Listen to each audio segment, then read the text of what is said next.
തെരഞ്ഞെടുപ്പിന്റെ തീയതി പ്രഖ്യാപിച്ചു കഴിഞ്ഞു. ഞങ്ങൾ CPM-ഉം LDF-ഉം വളരെ സജീവമായ പ്രവർത്തനം തുടർച്ചയായിട്ട് നടത്തിക്കൊണ്ടിരിക്കുകയാണ്.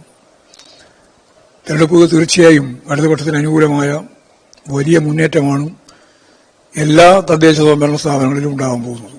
ജില്ലാ പഞ്ചായത്ത്, കോർപ്പറേഷനുകൾ, ബ്ലോക്ക് പഞ്ചായത്ത്, മുനിസിപ്പാലിറ്റി, ഗ്രാമപഞ്ചായത്ത് ഉൾപ്പെടെ എല്ലാറ്റിലും നല്ല രീതിയിലുള്ള മുന്നേറ്റം ഇടതുപക്ഷ ജനാധിപത്യ മുന്നണിക്ക് നേടാനാവും. ഗവൺമെന്റിന്റെ വികസന പ്രവർത്തനങ്ങളും ക്ഷേമ പ്രവർത്തനങ്ങളും എല്ലാം ജനങ്ങൾക്ക് അനുഭവവേദ്യമായി കഴിഞ്ഞ സാഹചര്യമാണ് ഉള്ളത്. നല്ല നിലയിൽ മുന്നേറ്റം രൂപപ്പെടുത്താൻ സാധിക്കുന്ന രീതിയിലുള്ള സാഹചര്യമാണ് കേരളത്തിലുടനീളം ഉള്ളത്. മാത്രമല്ല, ഇത് വരാൻ പോകുന്ന അസംബ്ലി തെരഞ്ഞെടുപ്പിന്റെ മുന്നോടിയായിട്ടുള്ള ഒരു തെരഞ്ഞെടുപ്പ് കൂടിയാണ്. 3ാം ടേമിലുള്ള ഇടതുപക്ഷ ജനാധിപത്യ മുന്നണി ഭരണം ചരിത്രമാവാൻ പോകുന്ന ഒരു പുതിയ സംഭവത്തിലേക്ക് കേരളത്തിന്റെ രാഷ്ട്രീയം മാറ്റാൻ കൂടി ഉപകരിക്കുന്ന ഒന്നായിരിക്കും ഇത് എന്ന കാര്യത്തിൽ സംശയമില്ല. അല്ല, UDF-ന്റെ പ്രതികരണ പലപ്പോഴും അവർ അങ്ങനെ പറയാറുണ്ട്. അതിലൊന്നും യാതൊരു കാര്യമില്ല, കഴമ്പില്ല. UDF യോജിച്ച ഒരു UDF ഇല്ല. ജമാഅത്തെ ഇസ്ലാമിയും SDPI ഉൾപ്പെടെയുള്ള വർഗീയ മുന്നണിയാണ് UDF-ന്. മറുഭാഗത്ത് RSS-ഉം BJP ഉൾക്കൊള്ളുന്ന മറ്റൊരു ഭൂരിപക്ഷ വർഗീയതയുടെ ഒരു കേന്ദ്രം, അതാണ് BJP.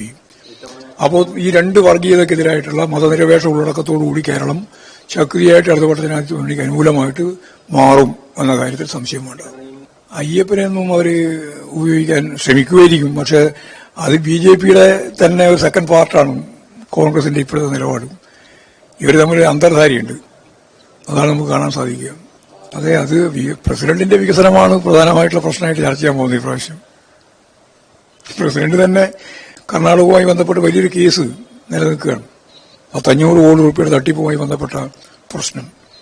അതുകൊണ്ട് വികസിത കേരളത്തെ സംബന്ധിച്ചിടത്തോളം കേരളത്തിലെ ജനങ്ങൾക്ക് നല്ല അനുഭവവേദ്യമുള്ളതാണ്. ഇടതുപക്ഷ ജനാധിപത്യ മുന്നണിയാണ് കേരളത്തെ വികസിപ്പിക്കുന്നതിന് നേതൃത്വപരമായ പങ്ക് നിർവഹിച്ചുകൊണ്ടിരിക്കുന്നത്. അതിനനുകൂലമായ ഒരു ജനവിധി ഉണ്ടാകുമെന്ന് തന്നെ ഞങ്ങൾ കാണുകയാണ്.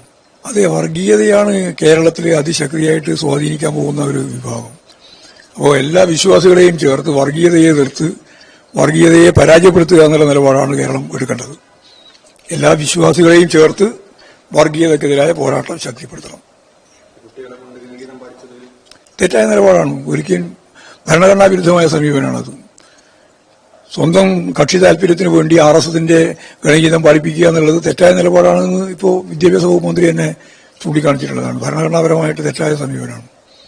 അതിനെതിരായിട്ടുള്ള നിലപാട് സ്വീകരിക്കേണ്ടി വരും എന്ന് അദ്ദേഹം പറഞ്ഞിട്ടുണ്ട്.